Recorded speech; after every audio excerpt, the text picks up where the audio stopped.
Robbie, what's the overriding feeling following the 2-2 draw here at Merstham?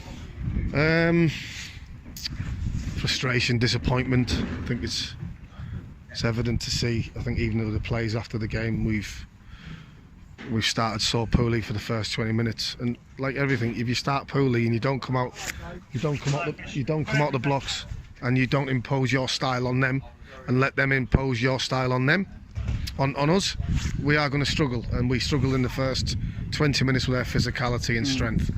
And yeah, that's what's cost us really, a mentality and a desire to start the game properly and impose ourselves on the game instead of letting the opposition impose themselves on the game. And ultimately, you know, we've dominated the game from 20 minutes on, haven't we? So we've even in the second half, once we go 2-2, I think there's only one team that's going to win, and we've created enough chances in the second half to do that. And it's just very frustrating because it sort of typifies our season where we're disappointing and we're always playing catch up, and we've played catch up again today.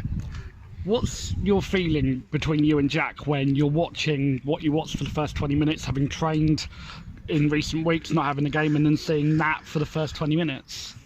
Have we just pulled in a service station and got these players off, out of the service station? Because we certainly don't intend to play like that. Jack gave a team talk before the game, saying with this team that where they are in the league, how important it was for us to start very well, start on the front foot, impose ourselves in the game, and we haven't done that. And ultimately that's cost us. And when you concede 2 poor goals like we did, it's very difficult, even at any level or who you're playing, to constantly score 3 and 4 goals to win games. And it's just a really frustrating and disappointing day, because we could have closed the gap with obviously some good games coming up, but we've got to still go on. We've got to take it on the chin. It's a point. It's not mathematically over, and we've got to keep going. The results like today show realistically that the Rocks are not going to be in the playoffs this season, or is it still, as you say, mathematically there? We keep going. Yeah, we keep going. We've still got a chance, but what we can't do is, like I say, give teams a leg up to that situation, because it's cost us dearly, and we have to rectify that, because like you say, if you're 2-0 down after 15-20 minutes before the game's even started, it's a uphill task to win a game. Josh Flint's obviously started today, not seemed to really be his game. What do you make of his performance today, Robbie? Yeah, no, I mean, listen, I think the pitch and certain stuff didn't suit Josh. And he's come out of academy football and he's still learning the game. He's still a relatively young lad, and he's not up to speed and not used to the physicality of this league, and it takes a little time to adjust. But in terms of technical ability, he's very good, but he struggled with the physical side of it. So that's the way it is. And an inspired substitution between yourself and Jack. Both of you got to take credit for that. I think I took 3 touches. I counted for Aston Lee to score that goal, and what a goal it was. I'll start with the positives, and that's the goal first of all.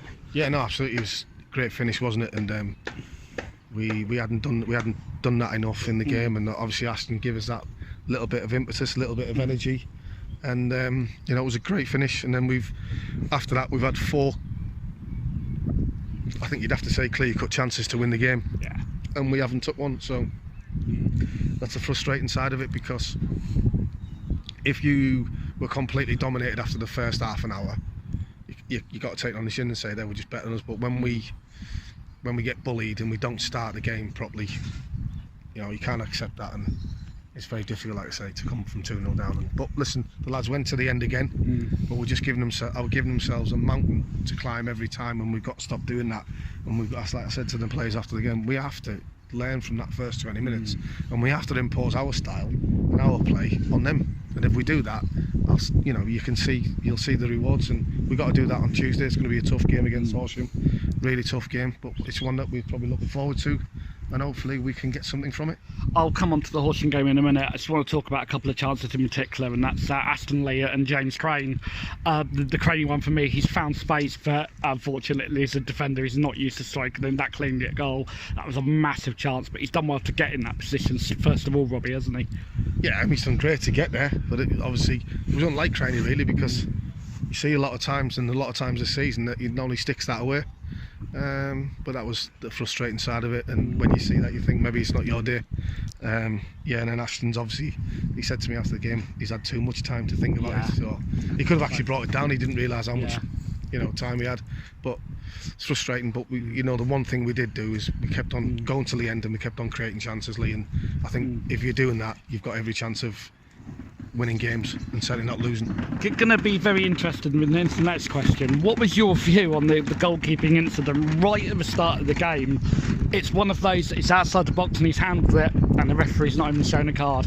What was your view on it, if you did get a good view? The view on the referee was he's the worst we've had all season. And I did casually say to him after the game, if he keeps performing like that, he won't be at this level very much longer. He'll be at a worse level. So how can you let a keeper handle the ball outside the box and not get cautioned? And also, even though I don't think it is a free kick, he gives a free kick. Well, a linesman gives a free kick against Joe Cook and still doesn't send him off because he's the last man. So that sort of sums up the officials. But we don't want to go into the officials in terms of the result. As disappointing as it is, that's the way it is. Moving on, it is Horsham on Tuesday, a game that takes on even more significance now than it just being a Sussex derby, the first time the Rocks would have visited the Camping World Stadium. How big a game is on Tuesday now, a Sussex derby? It's massive, isn't it? It's a massive game, but I'm pretty sure the players will be up for it. We know it's a must-win win now. Must-win game for us now. I think it's getting to a stage now. I don't know what the results have gone or whatever, but it's getting to a stage where every game needs to be a win, and that's the pressure you got to put on the players. And if they don't, you have to replace them, or you have to, understand that we've not been good enough to get in there. And 3G pitch will be on Tuesday, Robbie. Obviously, you wouldn't have played on many 3G pitches in your career, but they're now starting to come into your game. What's your feeling heading into the 3G pitch on Tuesday? Well, we'll have no excuses because we do a lot on a Thursday. We train on our own leisure centre, so we're used to the 3G or 4G or whatever it is. So there'll be no excuses with that, And I'm not having excuses that we can't play on the pitch, because I think you're seeing after the first 25 minutes, 30 minutes, we played, and we put them on the back foot. We played on the front foot. We created loads of chances, but unfortunately, we haven't took the 3 points. Well, Robbie, thank you for your honesty as always. Cheers. Cheers, buddy. Cheers.